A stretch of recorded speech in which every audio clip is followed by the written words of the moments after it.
नमस्कार, स्वागत है आपका द न्यूज पर। मैं हूं आपके साथ Shipra Saini. News portal news click से जुड़े कई पत्रकारों के घर पर कल ताबड़तोड़ छापेमारी के बाद न्यूज क्लिक के दफ्तर को सील कर दिया गया। न्यूज क्लिक के मालिक और साथ ही एचआर की गिरफ्तारी भी इस पूरे मामले में हुई और उनसे जुड़े कई पत्रकारों के ठिकानों पर लगभग 30 ठिकाने हैं जहां पर ये छापेमारी दिल्ली पुलिस की स्पेशल सेल ने की।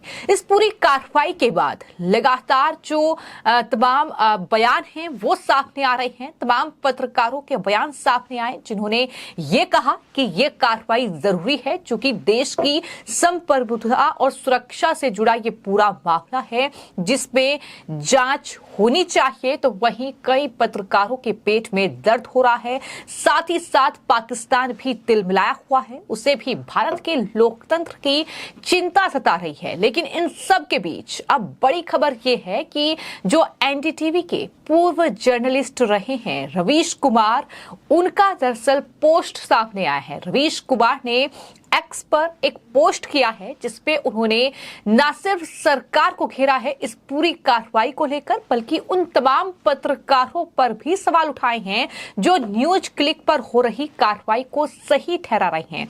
आपको ये बता दें कि चीन से फंडिंग लेने का आरोप लगा है और साथ ही ये देश की सुरक्षा को खतरे में डालने का आरोप, गैर कानूनी गतिविधियां और जिस तरीके से ये पूरा मामला उजागर हुआ है, जाहिर तौर पर इसने कई सवाल खड़े कर दिए हैं। लेकिन रवीश कुमार न्यूज क्लिक के बचाव में तमाम पत्रकार जिन पर कार्रवाई हुई है उनके बचाव में एक बार फिर से उतरे और वहीं सरकार पर भी रवीश कुमार ने हमला बोला है। रवीश कुमार बतौर पत्रकार वो किस तरह की पत्रकारिता करते हैं ये किसी से छिपा नहीं है, वो किस एजेंडे पर काम करते हैं ये भी किसी से छिपा नहीं है। तो रवीश कुमार ने अपने सोशल मीडिया प्लेटफॉर्म पर क्या लिखा है इस पूरी कार्रवाई को लेकर वो भी मैं आपको बता देती हूं। रवीश कुमार ने लिखा कि राष्ट्रीय सुरक्षा और संप्रभुता के नाम पर पत्रकारों के खिलाफ केस करने और पूछताछ को सही ठहराने वाले केरल के मीडिया वन न्यूज चैनल और पत्रकार सिद्दीक कप्पन के मामले में सुप्रीम कोर्ट की टिप्पणियों को पढ़ लें, मीडिया वन के बारे में फैसला देख लें। साबरमती के तट पर चीन को झूला झुलाने वाले फिर क्या कर रहे थे वो भी तो बता दें कि वो क्या था। आगे रवीश कुमार ने लिखा कि सीमा में उसके घुस आने पर चीन का नाम तक क्यों नहीं लिया जा सका। किसी को अंग्रेजी में लिखना चाहिए कि जो हो रहा है वो नॉर्मल है, होता रहा है। सरकार का ये तरीका डिसेंट है, संपादकीय नहीं आया अभी तक, बिजनेस स्टैंडर्ड छपना बंद हो गया क्या, पर्सनल इंटरेस्ट का क्या होगा फिर। ये तमाम बातें रवीश कुमार ने अपने इस पोस्ट में लिखी हैं। यानी जाहिर तौर पर रवीश कुमार भी बिल्कुल वही भाषा बोल रहे हैं जो कि तमाम विपक्षी गठबंधन के नेता इस पूरी कार्रवाई को लेकर बोल रहे हैं। हालांकि याद रखें कि ये वही विपक्षी गठबंधन है जिसने 14 एंकर्स का बायकॉट करने का फैसला किया था। उन्होंने ये कहा था कि इन एंकर्स का जो डिबेट शो होगा उसमें तमाम पार्टियों के जो इंडिया गठबंधन का हिस्सा है दरअसल उससे रिलेटेड जो तमाम प्रवक्ता हैं वो नहीं चाहेंगे। और कहीं ना कहीं वही भाषा जो है अपने इस पोस्ट में रवीश कुमार की तरफ से कही गई है, क्योंकि विपक्ष भी ये आरोप लगाता है कि मोदी जो है वो चीन पर बोलने से घबराते हैं और ये भी कहा जाता है कि दरअसल वहां चीन के साथ व्यापार करना है तो ऐसे में चीन के खिलाफ मोदी कुछ नहीं बोलेंगे। तो यही तमाम चीजें रवीश कुमार ने अपने पोस्ट में लिखी हैं। लेकिन ये वही रवीश कुमार हैं जो कि कांग्रेस पार्टी के एजेंडे पर काम करते रहे हैं।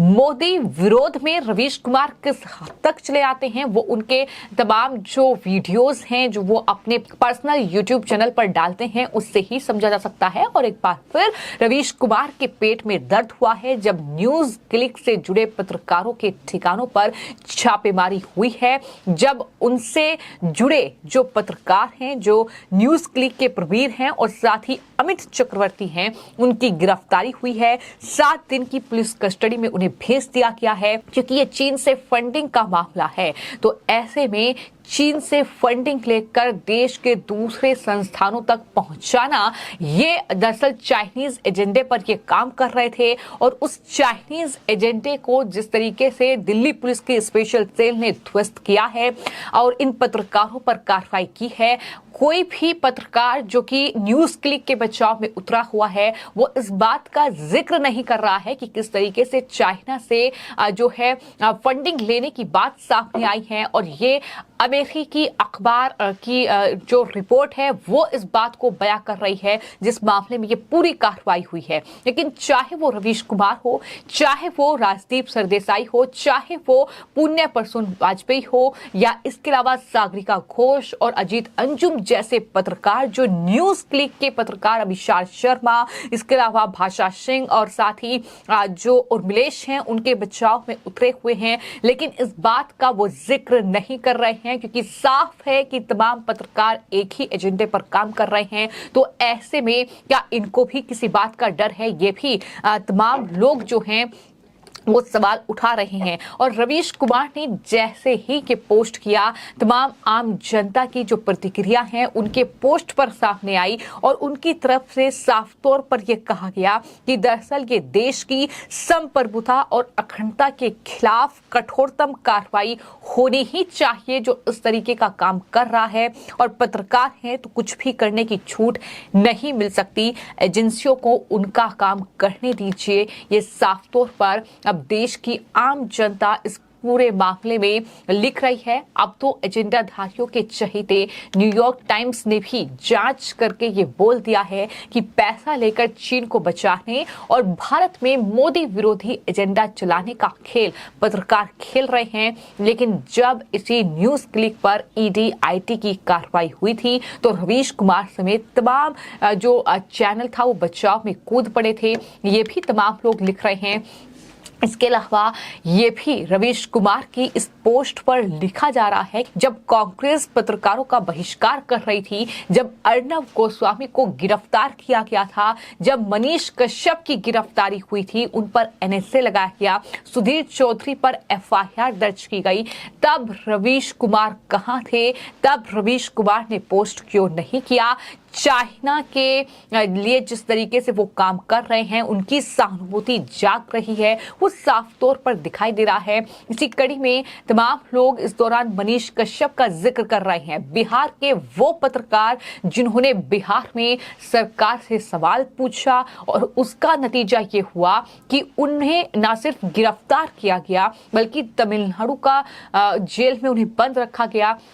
इसके अलावा उन पर एनएसए लगा दिया गया और मनीष कश्यप को लेकर एक पत्रकार की ओर से कोई ट्वीट नहीं, गिरफ्तारी को वो सही ठहरा रहे थे उनकी और ये कह रहे थे कि फेक न्यूज मनीष कश्यप फैला रहे हैं। वही लोग अवैध फंडिंग के मामले में न्यूज क्लिक के जर्नलिस्ट के खिलाफ कार्रवाई पर छाती पीट रहे हैं। मनीष की गिरफ्तारी को जो लोग मीडिया पर हमला नहीं मान रहे थे वो ये कहकर मनीष पत्रकार नहीं यूट्यूबर है, अब वही लोग यूट्यूबर अभिषार शर्मा के समर्थन में जो है वो रो रहे हैं। मीडिया की आजादी उन्हें खतरे में नजर आ रही है।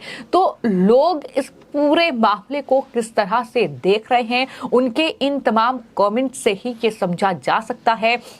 जैसे ही रवीश कुमार ने ये पोस्ट किया और इस पोस्ट में ये लिखा कि राष्ट्रीय सुरक्षा और संप्रभुता के नाम पर पत्रकारों के खिलाफ केस करने और पूछताछ को सही ठहराने वाले दरअसल केरल में मीडिया वन न्यूज चैनल को लेकर जो सुप्रीम कोर्ट की टिप्पणियां थी वो पढ़ें। लेकिन लोगों ने जवाब दिया है कि आप भी ये बताएं कि जो ये कह रहे थे कि मनीष कश्यप तो एक यूट्यूबर है, वो पत्रकार नहीं है, तो क्या अभिषार शर्मा एक यूट्यूबर नहीं है? क्या वो यूट्यूब के जरिए अपना चैनल नहीं चलाते हैं?